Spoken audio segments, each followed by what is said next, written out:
So, hello friends. I figured we could have a little quick chat on here about something I've been asked before.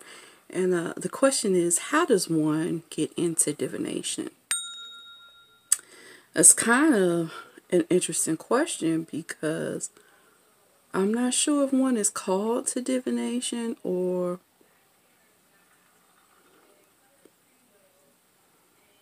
I don't know if divination just is like a part of who you are. I think most diviners that I meet probably started in childhood. Um, a common thread I find is a love of either poetry, books, or just words. That's one of the first things I noticed, because people that are lovers of poetry and word are usually lovers because of the hidden meanings, not, you know, what's on the outside. And the biggest thing in divination is being able to see what's going on underneath the picture that's being presented. So, if you have a child, and let's say your child likes to play spot the difference games, I spy, things like this, I would say your child probably has an inclination towards divination because they already have a joy for searching for what lies beneath the surface. How did divination first start showing up? Probably first started showing up maybe a little bit before kindergarten.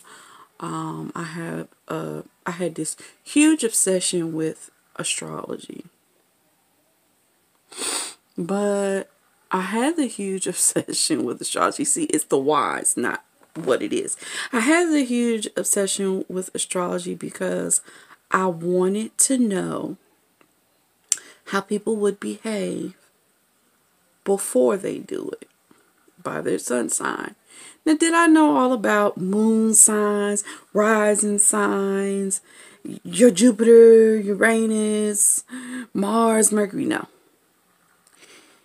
I didn't learn about those things until way, way later into adulthood. But sun signs I had on lock. And believe it or not, if you only know people on a surface level, you can tell a lot about a person on their sun sign alone, because that really is just the essence of who they are. Okay? And that's probably my first dabble in divination. When I was maybe a little bit older, it became dreams. I had extremely vivid dreams all through childhood. I suffered nightmares. I can't remember a time I didn't have nightmares. So, as far as my earliest memories, 2, 3, I had really bad nightmares, crippling nightmares, to the point where I didn't want to sleep at night, but I also didn't want to stay awake at night because of the things I would see. Were they real? The things I saw? Who knows? I'm not even going to play that game with y'all. Who knows? The mind is extremely powerful, and I understand that from science, okay? And but I also know there are things that we don't understand. There are people whose spectrum of vision is far beyond the rest of ours. I don't know, but I saw lots of things, and it put me in a weird place where I didn't want to sleep and I didn't want to be awake either. And I don't know about the dreams, but it's safe to say that my first real dive into divination was dreams, and it was a knack. And by the time I hit middle school and people would talk about their dreams, and I wonder what it meant, I was like, oh, I can tell you what it means. Boop, boop, boop, boop, boop, boop, boop, and all I think it, and another thing is you know, a lot of you viewers may come from a family like mine, but especially my African American viewers or black viewers, you'll know that we grow up in families and people have dreams about fish. And the old folks say, "Ooh, that means somebody getting pregnant or somebody getting some money." It may have started there. Just thinking about that, that may be where my dream fascination started. At any rate, like I said, I was a bookworm. My parents bought me lots of books. We visited the library like every day to every other day if we didn't go every day. My mother didn't work. My dad worked, and my mother was home with me, so it allowed us to do things like the library every day. She's a bookworm too, but she was more into crafts, arts and crafts, which is something I got into later, but that's neither here nor there. So, well, maybe it is, because I think art has a lot to do with divination as well, because it definitely has a lot to do with mathematics. But what I can say is that I'm certain I got lots of astrology books, lots of mythology books. That leads into probably full-on divination. Reading mythology, I think, is probably what really led into it. So I'm sure I probably picked up some dream books back then. I didn't own my first dream book. That's what's so interesting. I didn't own my first dream book until maybe my senior year of high school. And believe it, I was already giving out crazy dreaming advice in high school. So I don't know. That's interesting, because now, you know, you get older. I don't know.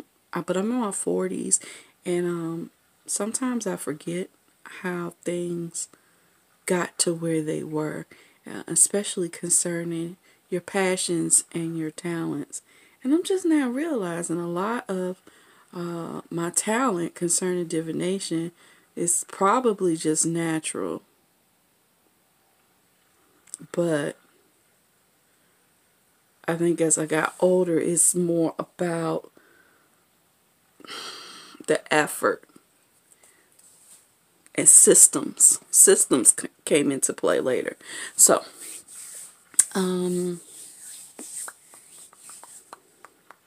we were on dreams. Okay, so I was doing the whole dream thing, and then somewhere in high school, I don't remember where, why. It had to be the bookstore. I promise you, I think a lot of things I get into is just because my wandering around the bookstore. I know in high school I got my first tarot deck, but I didn't start reading cards with tarot cards. I started reading cards with playing cards, because my grandfather, he was a avid gambler, and my family is extremely into card playing. So there were always cards around, but being an avid gambler, there were also books that were always around in the drawers. And see, I have a whole book reading family. That's important too, probably. But this book in particular, damn, I have one that I bought for myself recently when he passed away, because somebody saw fit to throw all his belongings out before any of us could go through them and get anything. And I wanted those books. And I guess the universe just gave me a big fuck you on that one. But, you know, it's that way sometimes. But he used to have these books in the drawer. They were lucky books. Lucky cat books. I'll be sure to insert a picture right up here so that you all can see what I'm talking about. Lucky cat books. And not just Lucky Cat, but there were other ones, Madam So-and-so. There was hoodoo books and things like that or whatever. And mostly they had to do with dreams. That may be how I got into what dream symbolism is. Now I'm thinking about it. Boy, something about talking makes you remember all types of shit, right? So I'm thinking, I know those books, there were pages sometimes that had playing card meanings, like if you pull this card, if you pull that card, it means this and that. Play, bop, bop, bop. Okay, so it started there. And I got a book, and I couldn't write on the cards back then. I didn't have tools to write on the cards. I don't know if a lot of you even try to make the cards, but I keep trying to encourage you to make your own cards out of playing cards, right? I wouldn't have had Sharpie to make the project work, but so I wouldn't have written on the cards. But what I had to do was I had notebooks, and I would write down all the information with the cards, man, because I'd have to return the books. And oddly enough, they had books like these in the library already. And I would, or I would sneak his book out and write what I could, and then I would have the information that I need. There was tarot cards, and I took to them like a fish to water. Unfortunately, though, I definitely saw some horrible things in the cards, and there's a certain level of guilt that I felt when I know a lot of people say they can't see death in the cards, but I can see death in the cards, and I could at a young age. And I done foreseen a few deaths and forewarned people, and within a few days, you know, like just out of the blue. Like I may not have been able to tell you who it was, you know, because I can't see everything. Some people can see everything like that, but this chick right here can't. And I felt a certain level of guilt. And most likely because the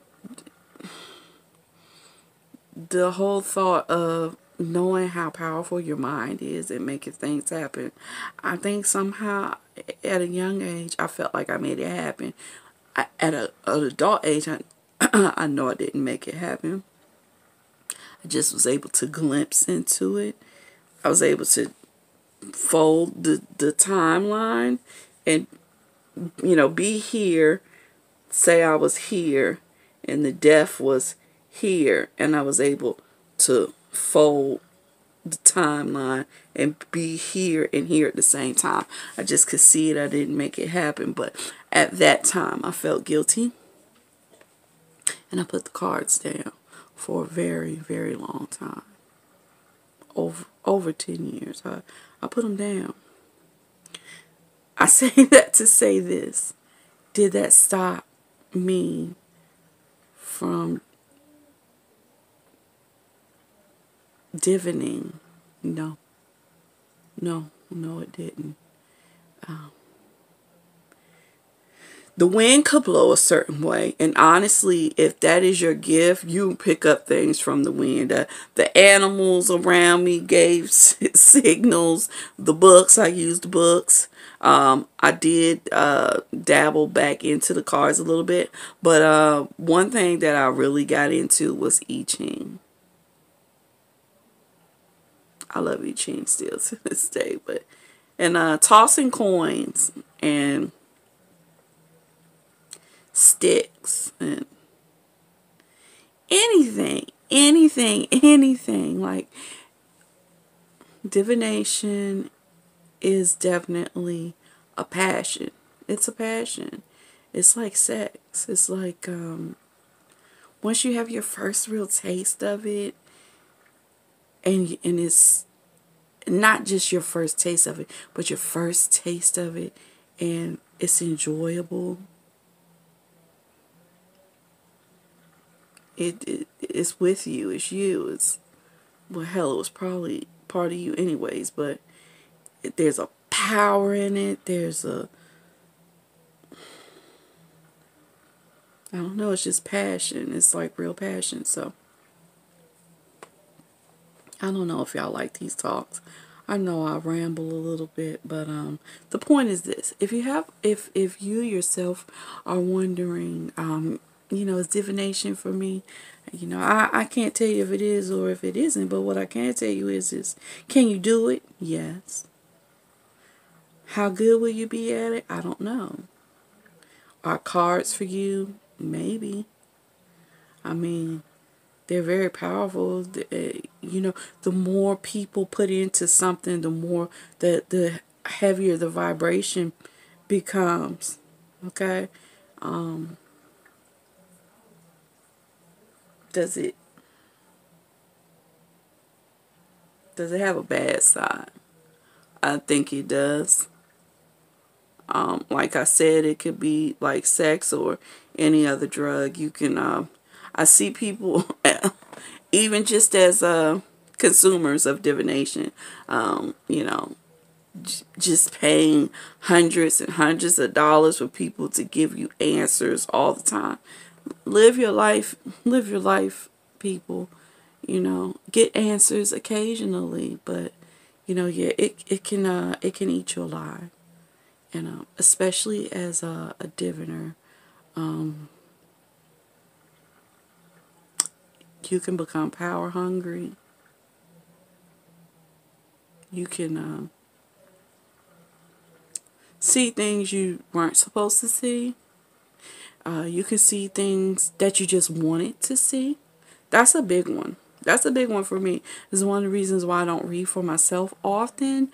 A lot of times I think I see what I wanted, and so I often I do watch pick of cards. Just because I don't want to bother another reader with my situation, because I know my cards are messy. And I know some of you readers might watch this and you know exactly what I'm saying. If someone ever read you, your cards are way messy, way confusing. And, sometimes I just don't even want to go through all of that. But I love divination. At the end of the day, I love divination. I love all types of forms of divination. I practice many types of divination. I live for my books. This book I got when I want to say I'm 30, 32, something like that. This book is the shiz. If you can see some of the imagery in it, it's just filled with symbols. Oh, my daughter's names. That'll show you how deep I am into symbolism. If you want to get into divination, I think the best thing you could ever do for yourself is start off in symbology. It isn't a lot of literature available all the time anymore, and that's sad. But if you were to shop online, check the Library of Congress, web pages. There are lots of books that are old and out of print on signs and symbols. But the biggest thing in all divination is symbology, okay? When you look in, there are people that look in water and divine, and it's because when they look in the water, they see things. That it's definitely all about the signs and symbols. So I'm going to wrap this divination talk up because I was just talking way too long, just rambling about myself. And that wasn't really the point. But the point was to say, if you are interested in divination, you want to know how others got into it. I think most of our stories are the same. We usually have a love for books. We usually have a love for words and a love for symbols. Pictures, art, math, those are the basics. You have a child that's showing a lot of interest in those things. And mythology, but that's just books, but mythology in particular, or the Bible, because that book is totally, totally, totally full of divination, even though it tells you not to. Now, I'm not going to get into no Bible conversation with nobody on here, okay, because I done read that sucker in English and in Hebrew. It's a beautiful book, and the stories, they tell beautiful things, and it's a lot of divination. A lot of divination. Even casting lots. Maybe I'm gonna cast lots on here one day so y'all can see what casting lots really is. But if you're open to it and you see your child doing those things, or they want to talk about their dreams, or you've already started them journaling their dreams and stuff or whatever. Your child is probably a natural at divination. You should nurture it. It will help them to learn how to deal with the problems that are definitely going to come to them.